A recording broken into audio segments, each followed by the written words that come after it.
All right, let's talk business, but maybe not the kind you're thinking of. We're not diving into stock tickers and quarterly reports today. No, we are going way deeper. We're exploring the massive, complex, and, well, deeply human enterprises that are all about culture, creativity, and care. The whole idea for this started with a line that just grabs you, right? Welcome to the rich folk business. You hear that, and you immediately think of money, of luxury, a certain lifestyle. But hang on, we're going to peel back the layers on that phrase. Today, we are redefining what that business truly is. We're looking at the labor, the logistics, and frankly, the love that goes into building something that actually matters. So, let's kick things off with the enterprise of pure, unfiltered joy. We're taking you inside the St. Lucia Carnival. And yeah, it's a month-long party, but behind the scenes, it's a massive, year-long production. And this quote from Meyer Siflin, the creative director for the Zova Maz Band, really gets to the core of it.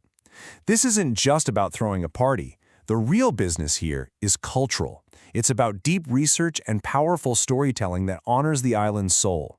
It's a story that moves, literally. And telling that story comes with a very real price tag.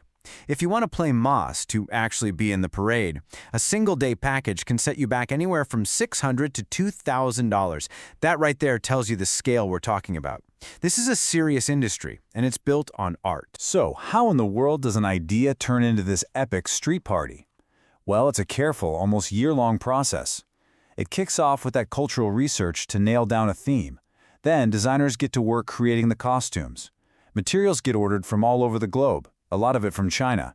And finally, everything has to be assembled piece by piece and handed out on the island. And of course, it is not all glitter and feathers. Designer David DeWare lays out the huge challenges they face. You're trying to run this incredible artistic business, but you're also wrestling with global supply chains, crazy shipping delays, prices that go up and down, all while making sure the quality's perfect and trying to find enough skilled people to put it all together. It's a total high-wire act. And on top of all that logistical madness, there's this constant pressure to innovate. You have to keep it fresh. Designer Kwasi McDonald, whose section actually tied for first place, really lives by this. He says he likes to take risks and challenge the norms. And he's done it!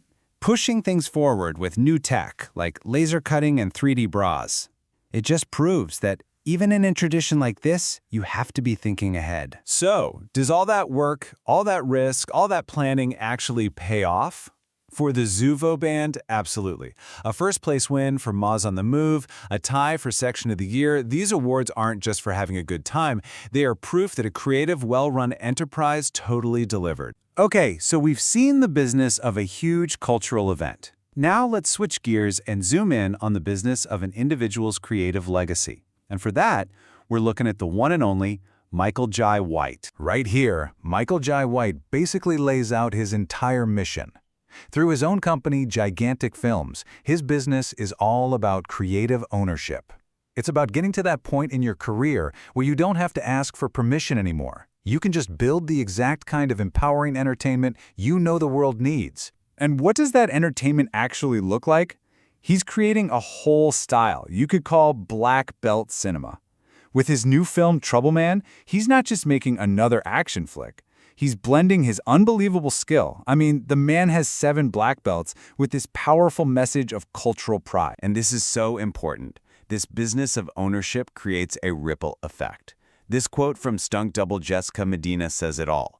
Because he's creating his own projects, Michael Jai White is also creating these vital opportunities and powerful representation for others, especially for women of color in the action world. And you can really see that focus on community when you look at who showed up for the Trouble Man premiere in Atlanta.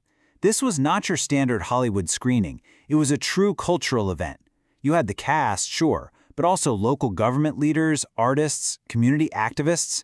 It just shows that a successful project can become a rallying point for an entire community. All right, now we're going to shift one more time to maybe the most personal form of business there is, the demanding, unpaid, and profound work of taking care of family. This is what we're calling the labor of the heart. Let's look at the story of Khloé Kardashian. The public story, the one we all know, is often about the drama with Tristan Thompson. But behind those headlines, a very different kind of commitment has been playing out.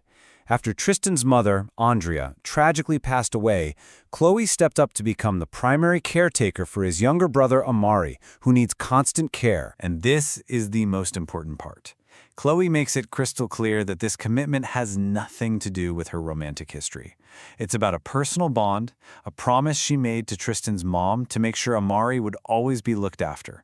This is business rooted in loyalty and love, totally separate from what anyone else thinks. And this theme, this reevaluation of personal commitments, also really comes through in singer Monica's story. Here, she's reflecting on a lesson she learned the hard way.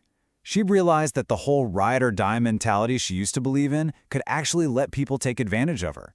That's a major pivot in your personal business model, you know? And the result of that personal growth?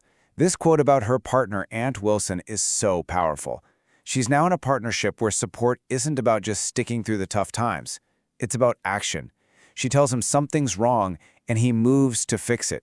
And for her to say that's something she's never experienced before, that shows a completely new and much healthier bottom line for her heart. So after looking at all these different stories, from a massive carnival to a Hollywood movie set to the quiet moments inside a family, we have to ask, what's the real bottom line? What's the true measure of the work we do in our lives? Today, we've seen that business can mean so many different things.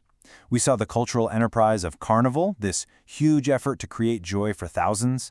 We saw Michael Jai White's creative ownership, a focused mission to build a legacy and lift up his community. And we saw the deep emotional labor of Khloé Kardashian and Monica, the quiet, crucial work of care and healing. And that really brings us to our final question for you. When you push aside all the noise, all the headlines, what business are you really taking care of, day in and day out? Is it a business of joy, of creativity, of care? It's something to think about. Thanks for joining us.